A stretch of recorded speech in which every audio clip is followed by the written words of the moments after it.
Hey there, it's Jordan. I'm delighted to be joined by Barbara.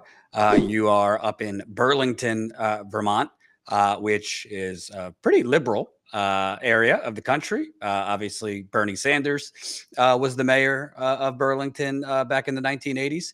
And Yeah. I wanted to speak with you because we're doing something that I am kindly calling the economic Hunger Games. To kind of show the reality of this, quote, historic economic recovery that we keep hearing about from President Biden, Democrats. This is far beyond Biden. This is how the media and political parties depict the economy, basically since I've been paying attention. They look at unemployment numbers, the stock market, GDP, and declare things dandy. But you reached out to me because things are not so dandy for you up in Burlington, and you've really been struggling. So can you kind of talk about, what have you been facing in terms of rent, food, all those things? Well, I'm in that awkward position right above true poverty. I am considered very low income in the city. Excuse me. And virtually all of the benefits go to the extremely low income people. And so I'm right above that line, which means that a lot of the benefits that are available for them are not available for me. I don't have a problem with that. I think extremely low income people should be served, but I think there ought to be a little bit more for those of us who are very low income. I'm in an apartment that has federal tax implications, and so they can only raise my rent 5% a year. They've been raising it at 3% a year for the last few years, and this year it's 5%. Which means that in 4 years, my rent has gone up $120, and my actual income cannot keep up with that. My income is Social Security and a very small pension that would have been a lot larger if we hadn't had the crash in 2008. And my rent now takes, with a new rent, 42% of my income. Mm. Prices are rising in the grocery store. I have cats, and cat food is rising. A case of cat food that before the pandemic cost $12 is now almost $16. And that is a huge increase when you're considering a fixed income. And halfway through my month, I find myself making difficult decisions. The cats always get fed. They always get kitty litter, and I'm the one who is eating rice and beans for half the month with no fresh veggies, no fresh fruit, no nothing. But I'm not at serious risk because I am not extremely low income. Right. But the inflation that's going on now has impacted my rent, has impacted my utility bills, has impacted my food costs, and I don't have room in the small increases I get in Social Security and pension to cover what inflation is now doing. And I see the inflation that's going on now as nothing more than profit taking by companies that couldn't make profits during the pandemic. Right. Or make profits, but and didn't. What's striking about your situation is you're one of the lucky ones to be in a rent controlled apartment. But even in a rent controlled apartment, you say you're paying nearly half of your income, which is largely Social Security. And if you look around the city of Burlington, the apartment that I'm in is $150 less per month than any other available one-bedroom apartment in Burlington. We have no rent control. We have no cost controls on housing. And the landlords are taking everything they can get. Right. When I got told that my rent was going up, I started looking around for cheap places for retired people to live. And when I got to the scale of Vermont, they said, hey, Vermont is in the top 5 in medical care and community, and 49th in cost of living. Hmm. Wow. And can you kind of talk about... But I want to live here. I want to live here. It's where my friends are. It's a very progressive city.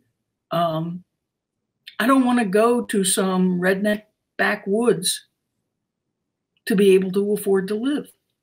Right. And what is, you said that about 43% is going to rent. Can you kind of talk about your other costs other than rent? Because if you're basically having to live off rice and beans half the time, obviously you have a lot of other expenses. Well, I have a lot of medical expenses, which sort of come with being my age. I pay $500 a month basically for insurance, which is what keeps me out of the hospital, out of the morgue. Mm-hmm. And that's with Medicare. That includes Medicare. But that covers virtually all of my medical expenses. But $500 a month is $6,000 a year. Right. And so it's almost half as much as my rent. It is half my rent. Mm-hmm. So if you add 42 and 21, you get up to 63% before I start paying other bills, feeding myself or the cats. Right. And I want good internet, so I pay $77 a month for that. But everything else is just hand to mouth. Right. I'm one of those famous people Bernie talks about that doesn't have $500 if an emergency showed up. Right. And what does it say to you? I mean, I don't know what you did in your working career, but you know, we are told there's an American dream where. Oh, I actually lived the American dream, except for one problem, which is that I have a major depression, and I was disabled out in 2008, and then I lost all of my savings in the crash. Mm-hmm. And what was going to be my retirement money disappeared. And you said that you said you had major what? Depression. Oh, okay. I've had 3 major depressive episodes in my life and an underlying depression that goes on in between them. Well, it must be fate, because I'm with you. I've been in the middle of a weeks-long bout with depression, and it's not easy. In my case, trying to work through it, because as you know, you feel like a deflated balloon. Well, actually, I felt sort of like I was numb, and I was a hermit for many years. And right now I have friends. I don't see them much because of the pandemic, but I have a hope of a life now if the money worries weren't there. I can't do much that I would like to do. I mean, there were movies I wanted to see that I couldn't see because I couldn't afford them. I mean, I really wanted to see Don't Look Back, and I didn't get to see it. And presumably sometime it will be on video or something that I can see. But you're hamstrung in a society that values money when you don't have any. Right. And I am so much better off than so many people that I feel sort of guilty claiming I'm poor, even though I am. Right. But I mean, we have a big homeless problem here in Burlington. And they're only taking it seriously now after they closed down one of our encampments. And And it's hard for me to complain when there are people in that position. Right, but I think we have a society that's thrown us away. But I also think what you're getting at, you know, having to basically have rice and beans half the time, that might not be homeless, but I mean, that's not exactly a thriving economy, and you're not the only one. You're not the only one, because I've spoken with parents with children who are basically having to decide between medicine or groceries for themselves or their kids. Can you kind of talk about what because you're in a rent controlled apartment, but people your age bracket or even younger, are these housing prices going up and rent prices going up and all this? How are people in your life being affected? Well, a lot of my younger friends, most of whom I met through the Bernie movement, they're living 2 or 3 people in an apartment, and then the prices come down. Mm-hmm. But I have been single for 40 years, and moving in with someone else is not at all appealing, especially when I have cats. Right. And I could do better if I could live with someone else. But when you're deeply depressed, living with someone else can be very difficult. Right. Absolutely. And what do you say to the knee-jerk neoliberals and conservatives who would say, well, just move. You can find cheaper. Move up to Maine or move up, to right. What do you say to people like that? When you're depressed, having a community around you that you know is very important, is very supportive.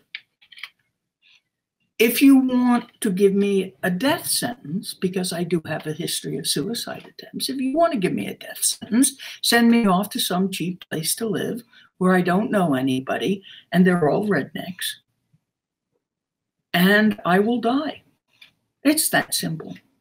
Now, they may say, well, that's okay, because after all, our government is letting people die of COVID, of homelessness, of all of these things that are fixable with the money they're wasting on Ukraine and the military.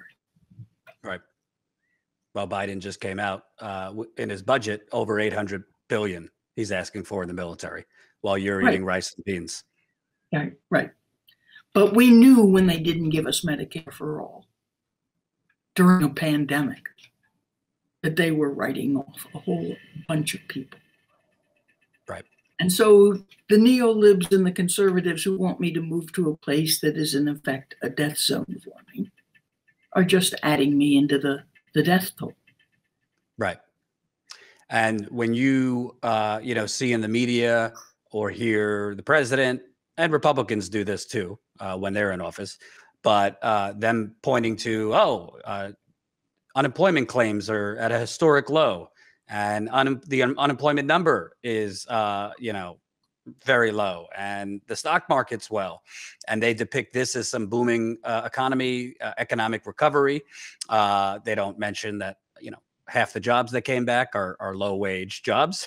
How does that make you feel when you're basically already dealing with mental health stuff, but also having to essentially ration food? Well, I don't listen to Biden because there's no point in beating your head against the wall. And I don't watch news much because it's talking about a fairyland. It's talking about a land that does not acknowledge the deep poverty in this country that is caused by having an oligarchy in charge of our government. Hmm. When Biden says unemployment numbers are down, well, you kicked 14 million people off of the unemployment roll. And guess what? That makes it look like we don't have an unemployment problem. But when you kick the people off the roll, it doesn't mean they're getting employed. Right. Absolutely. And I mean, some of those people went back and took some of those $7.25 an hour jobs. Right. And now more are going to be forced to take crap jobs because gas prices, food prices, all this. So for the audience, what would be your message? Because I think a lot of people think of senior citizens, okay, at least they have Medicare, Social Security, maybe some form of a pension. So they're a little, people I think assume they're a little on safer ground than younger people with hundreds of thousands of dollars in student loan debt, et cetera. And I think we're learning that's not really the case. I know people who get Social Security payments a month of $650. How can you live on $650 when even subsidized rent is getting up to $1,000? Right. Social Security was a great dream. And I'm old enough to remember when one person could earn enough to keep a family of 4 or 6 going. But when we're paying people $7.25 an hour in the low-income states, we're giving them poverty wages. When we started asking for $15 an hour 10 years ago,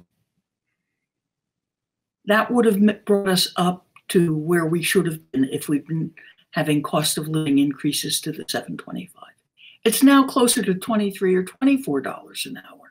And you don't see that today unless people have a professional degree or, have family connections. Right. Absolutely. I mean, what has happened in this country over the years that I've been alive? I mean, sure, we had Ike in the House when I was born, in the presidency when I was born. We had the assassinations of the 60s while good social programs were being put in place. And then we had to live through Reagan and the transmogrification of the Democratic Party by Bill Clinton. I mean, I have a historical view of these things, and Bill Clinton was turning the Democratic Party into the Republican Party while they were going crazy off on the right. Yeah. I remember when the Overton window was so much further to the left than it is now, that we could actually say that there was hope for progress. We can't say that now. We can't say that now. Bill Clinton yanked the Overton window to the right. And now everybody's saying they're centrist, when in fact, they're old school Republican. Yep. Who are nicer to gay people and brown people, Black and brown people. Yeah. Well, I appreciate you sharing your story. You're one of many I'm going to be talking to. These are not the sexy stories. Some might say they're Debbie Downer stories, but they are reality. And somebody's got to tell the real stories. I agree. And I thank you for doing this. I thank you for doing this. It's absolutely got to be done. Thanks for watching, and make sure to tune in to Status Coup's daily live stream Monday through Thursday at 5 o'clock Eastern Time and Fridays at 4 o'clock Eastern Time.